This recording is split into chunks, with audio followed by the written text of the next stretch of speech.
morning. Good morning to our YouTube audience. Good morning again to those of you who are here with me in person, and good morning to those of you who are watching on live stream from around campus. Welcome from Magic Mountain on the 19th of September, 2021. I always like to put the date in there just because I don't know who will watch and when and for what purposes down the road. And I come into this on the heels of that amazing sharing of a very tender piece of music. It makes me think of an expression that I'm fond of that I heard to describe recovery communities as the land of the misfit toys. And you can take offense to that if you want, but it means something precious to me, and I don't mean it at all in a demeaning way.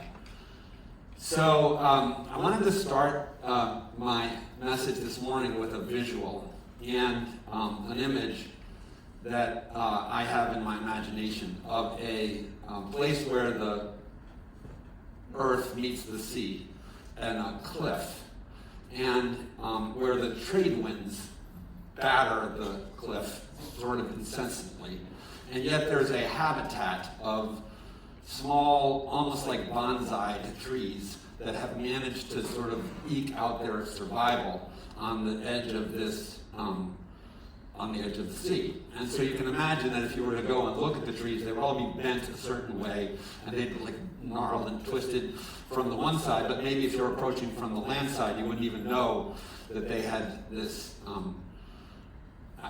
one might call it a deformity, but an adaptation, right? And so with that notion that I've heard it said, life makes a way, right? That and there are species of plants and even animals that will flip biological gender if necessary in adverse circumstances in order for survival to occur.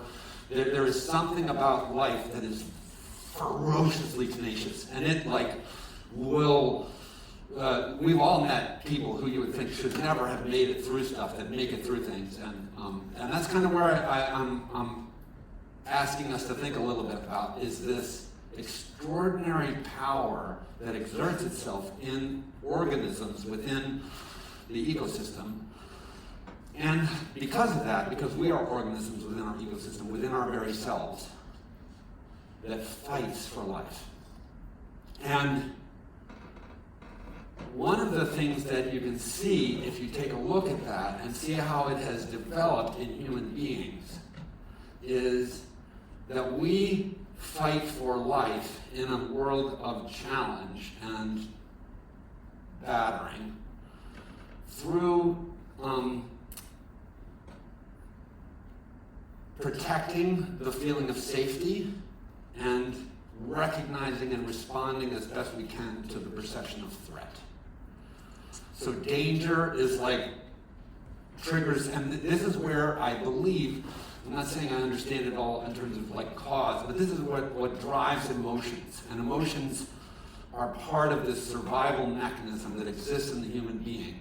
And we have these emotions and this whole side of ourselves that can manifest when we perceive ourselves to be threatened. And we have a whole different side of ourselves that we may be able to access and manifest when we feel ourselves to be safe. And it's quite a binary thing, because there is a binariness to it. Like if you feel safe, you can drop your guard, you can be vulnerable. And there are people, I've had patients all the time who tell me that they're not sure they trust anyone or feel safe under any circumstances because of the battering they've experienced. And it's legit. Like I think there are people for whom even home doesn't feel safe because what was called home ended up being a kind of a nightmare scenario. So I'm trying to moderate my language, but you can fill in the blank with what I was about to say. So we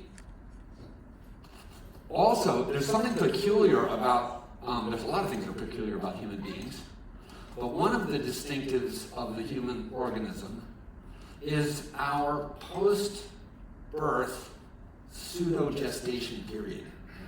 We come out of the womb. My favorite way of describing this, and some of you may have heard me say this because I say it in a lecture, is like a meatloaf that's not ready to come out of the oven.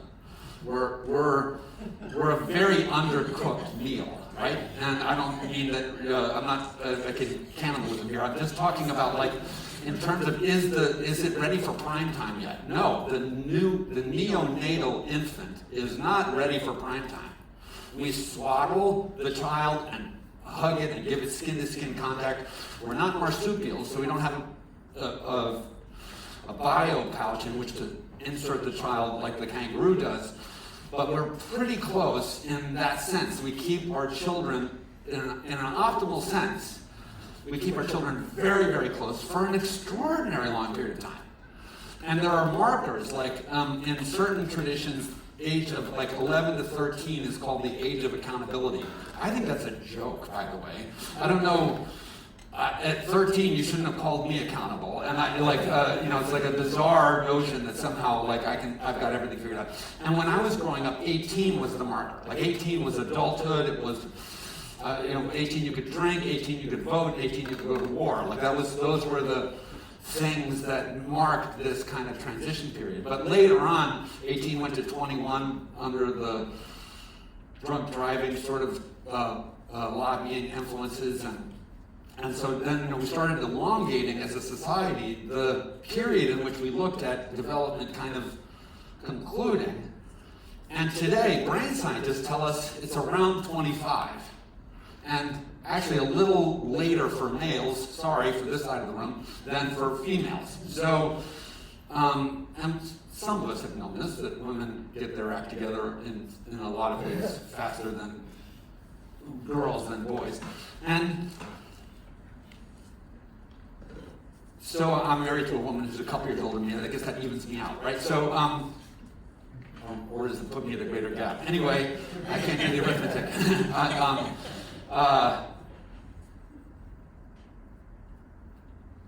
In this context of being born with such incredible fragility and dependency, and having decades necessary for us to get to the point where we can be our own heads of household, we develop, as organisms, these patterns of belonging. And it's like a bird testing and going out of the nest and then coming back, right? And and there's all kinds of studies. You can look at it in infancy and development and Piaget or whatever. And there's this thing called rapprochement, which is when the infant leaves the parent is out of the room and the child experiences this distress. And then when the mom or a nurturer comes back in the room, there's an alleviation of the anxiety. And eventually the poor infant learns to tolerate absence of the safe provider.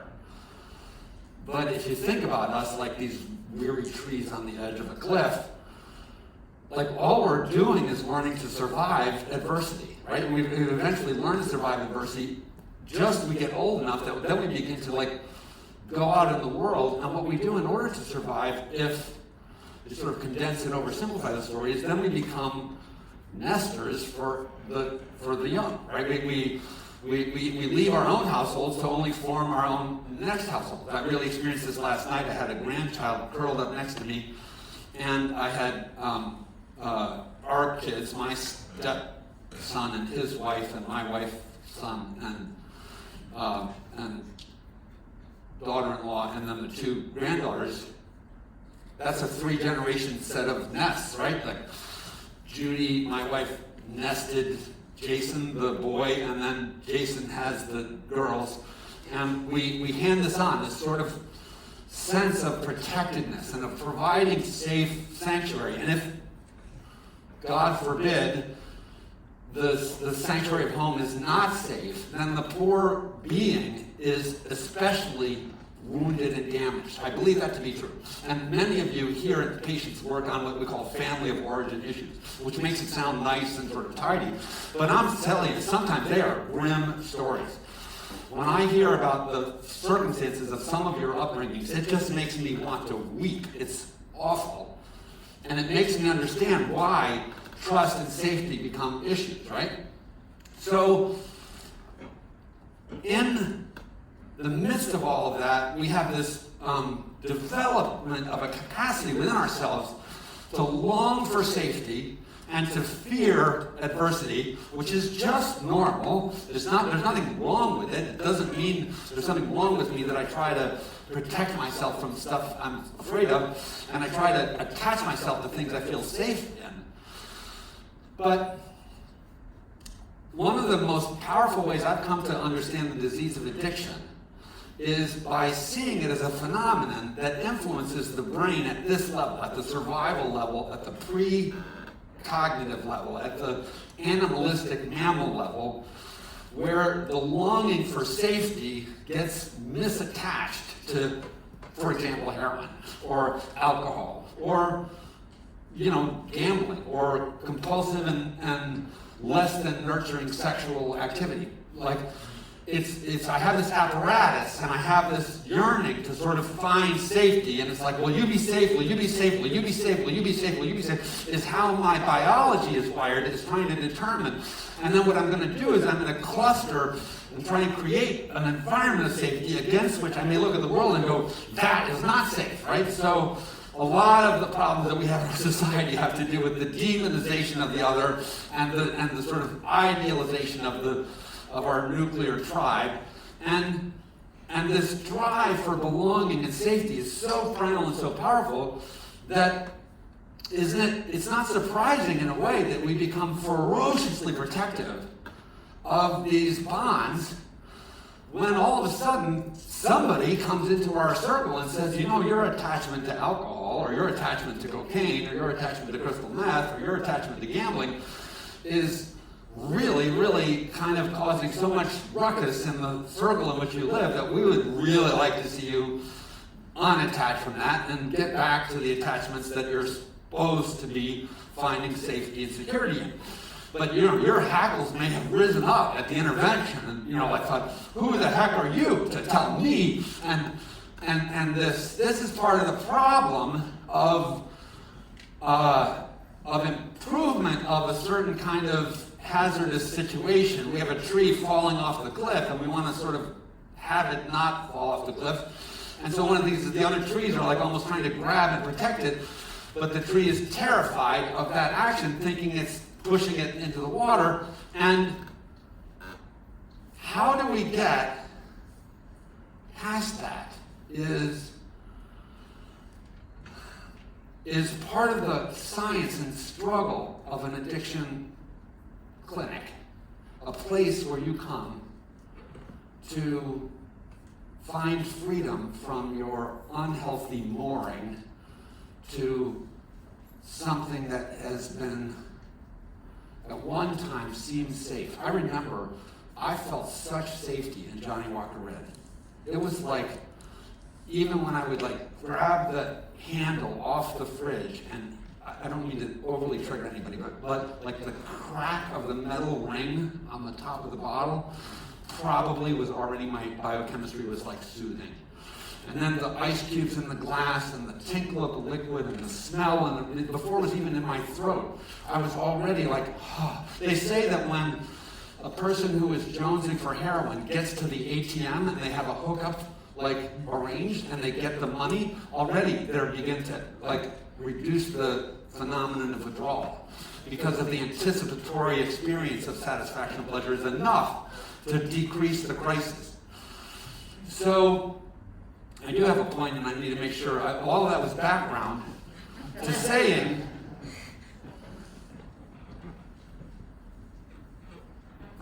something happened to me this week, which is that it's made me look at how I speak to you. And what happens sometimes is my safety and security stuff gets triggered. And I find myself barking at the Caron audience. Not trying to scare anybody away today, but y'all are gonna die if you don't hear the opportunity. And this is not a joke is another thing I find myself saying. And I plead with you, some of you are nodding your heads because you've heard me lecture and say, please take this seriously. But the challenge that was put in front of me was, it's hard for the trauma surviving person to experience that as a loving message.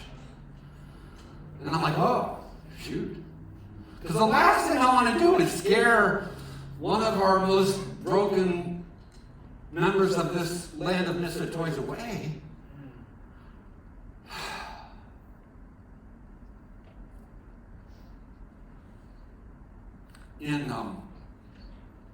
in the development of the history of Alcoholics Anonymous, there's a really neat moment that happens in the 1950s when Bill Wilson, the co-founder of AA, exchanges a letter with Dr. Carl Jung in the year before he dies about a fellow who Bill and Dr. Jung had met like almost 20 years before.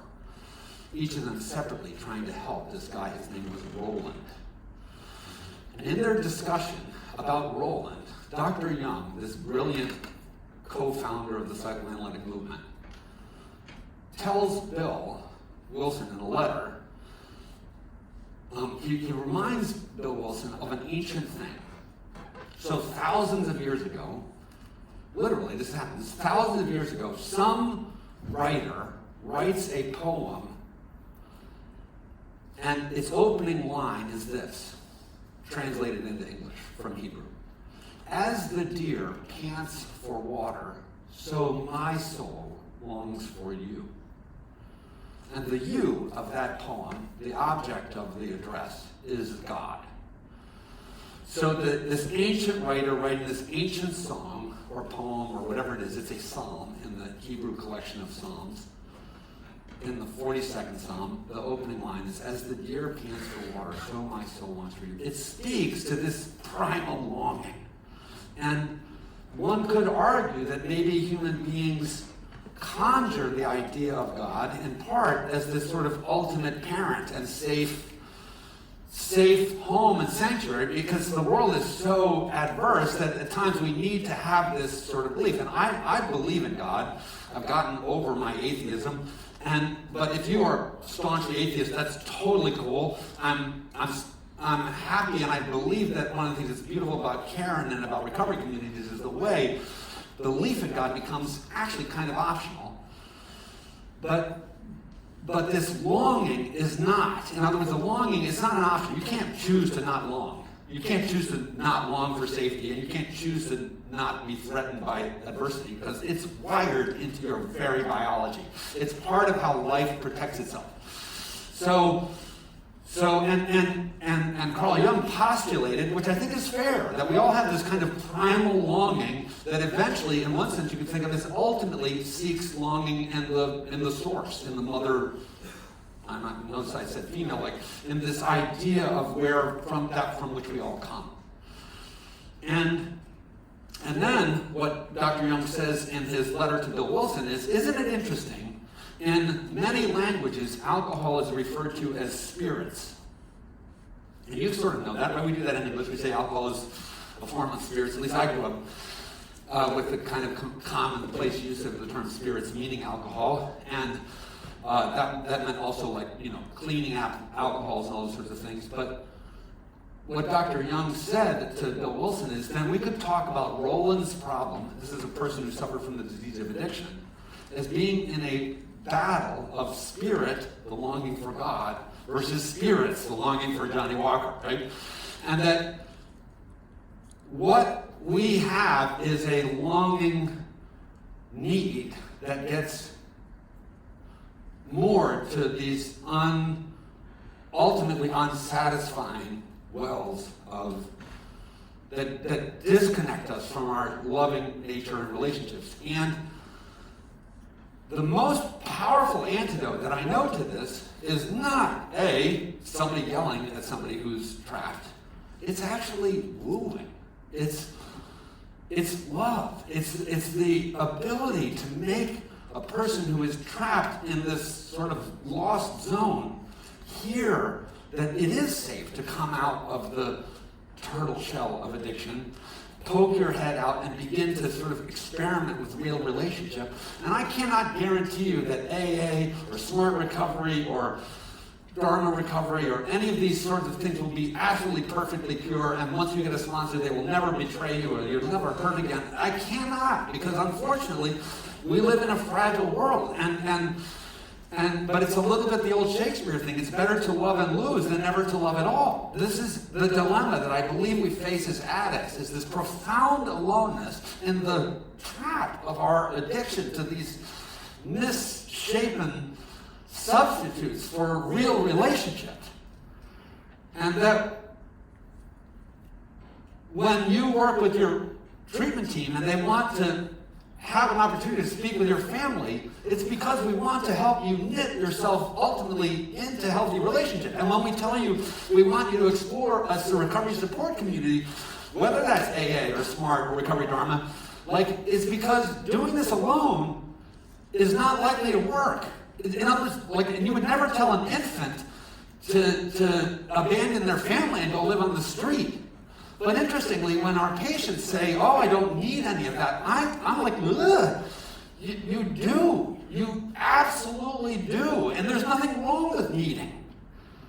We need to recognize that we are interdependent beings. My 8-year-old granddaughter was like, "What does interdependence mean?" And I love that. I was like, God, who's teaching her that word? And interestingly, her mom was like, "Well, you learned about environments and ecosystems, and everything is interdependent in ecosystem." But that, you're out of the mouths of babes. This comes the answer that I find myself called to speak here, which is this invitation to connecting and to finding the courage to risk attachment with other human beings and risk detachment from substances and behaviors that are really never sufficient substitutes. To the invitation to postulate an ultimate connection, even if you are sure there couldn't possibly be one, and let it inspire and hold you as you risk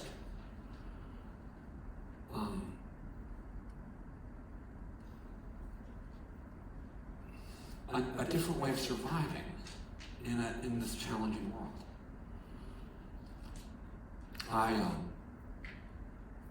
I suspect somewhere there's a cliff with a single tree, gnarled there.